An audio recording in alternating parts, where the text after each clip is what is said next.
the expert class arose, it was decided that the males would get their outlet, basically, gradually becoming helpless as males, through sports. Therefore, they'd have a tribal team they could identify with. They could cheer them on as they were winning.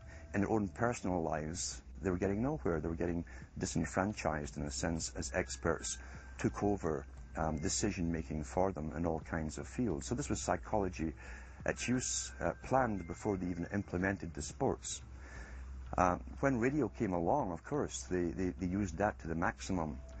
Sports for the men, soaps basically for the women. And then in came television, as I say, with its alpha state, its hypnotic state. And sure enough, around the 1960s, really, 50s and 60s, it took off. It really, really took off. And men became glued on Saturday nights to the sports shows.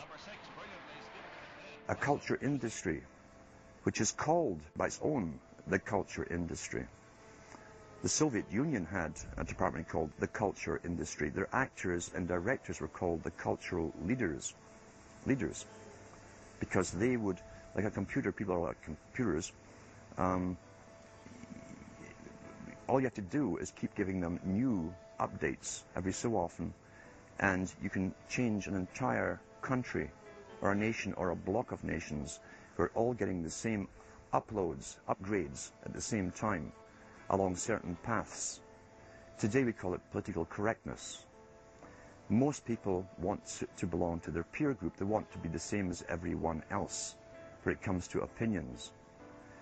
In fact, they judge their own personal sanity by bouncing ideas off their neighbors and friends who will answer back and agree on these same topics in kind. It doesn't matter if the topics or what you're given are facts or utter nonsense, as long as everyone agrees at the same time. You'll say, well, I'm sane, and your friends will all agree because they've had the same information given to them. But they've been programmed, and I'm sad because I know that it's hard for people like that to take an interest, a serious interest in world affairs, to take a serious interest in what their elected officials are doing. And they're not going to be really inclined to study or discover the deception that's being used against them. And so I'm sad because I see all of that in a flash in my mind as being an indication of how easy it is for the masses to be manipulated. The scientific dictatorship understands what makes human beings tick. They understand our psychology. They've studied it, and they're using it against us. But the minute the public awakens to the fact that there is an agenda to manipulate them, and the second the public realizes that they are being conditioned and controlled, the establishment begins to lose that edge they've got over people. So all I ask viewers to do is to think for themselves and to study public relations, to study advertising, to study propaganda, and to realize how much of it is out there in their daily lives. And then make the decision for yourself. I just want people to think on their own and to not have their decisions and their thoughts and their ideas pre-packaged and basically downloaded into them. If it's on TV and a famous face says something, then it must be true. He doesn't have to show you facts or anything else. You've been brought up with these faces. That's why they keep these guys on television into their 70s and 80s. You've grown up with this father figure who's on television every night at 6 o'clock, in your house, in your room, staring right at you, and he's a father figure. Would he tell you a lie? So you naturally never suspect him. And this same man will lead you through new topics. He'll introduce experts on the topics. They'll have a little summary at the end of every talk, and you are now left with the conclusion that's presented to you. You don't arrive at it, it's given to you, and it's good enough for you.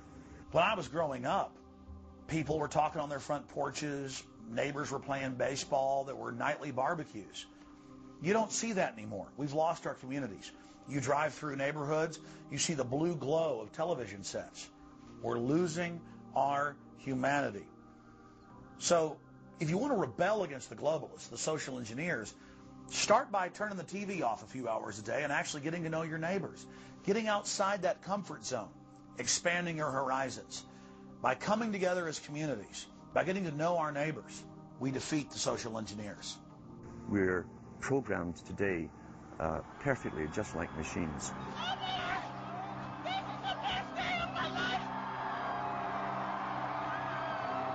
We tie this in with the Brzezinski.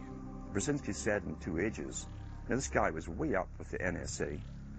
He's a master geopolitician. He admits he works in 20, 50-year periods to do with geopolitics in other countries. But he said himself, the public will shortly be unable to think or reason for themselves.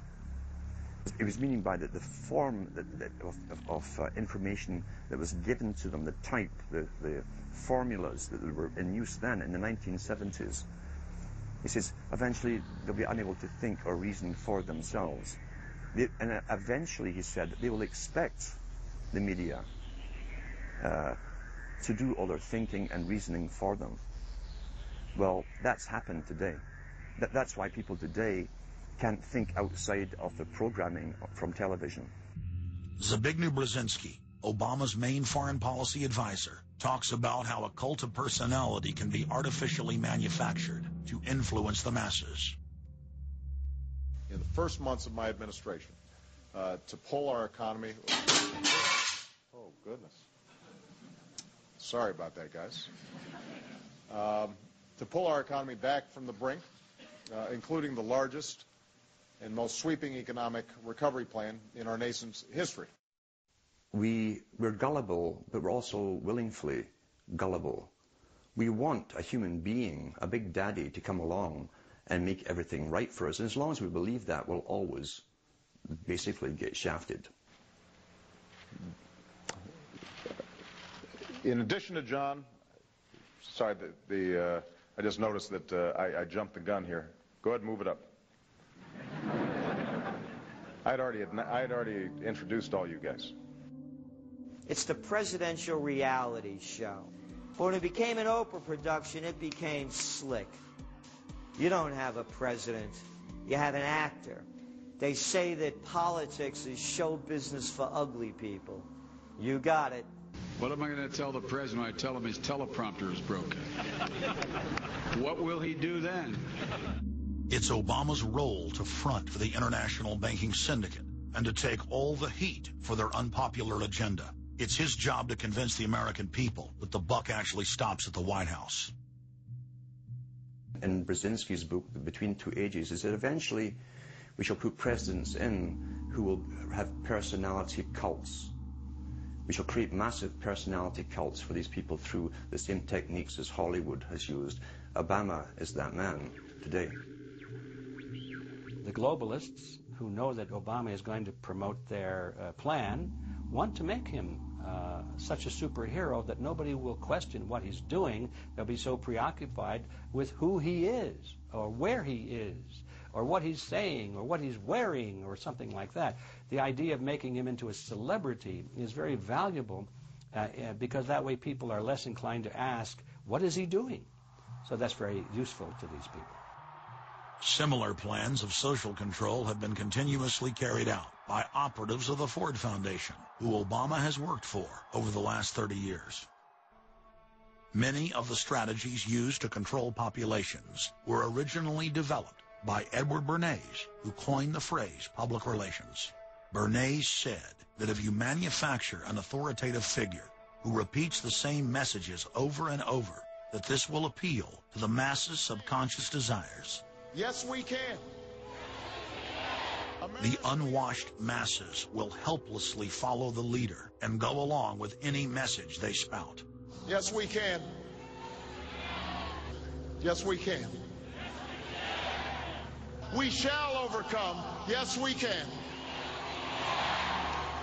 We will respond with that timeless creed that sums up the spirit of a people. Yes, we can. Thank you.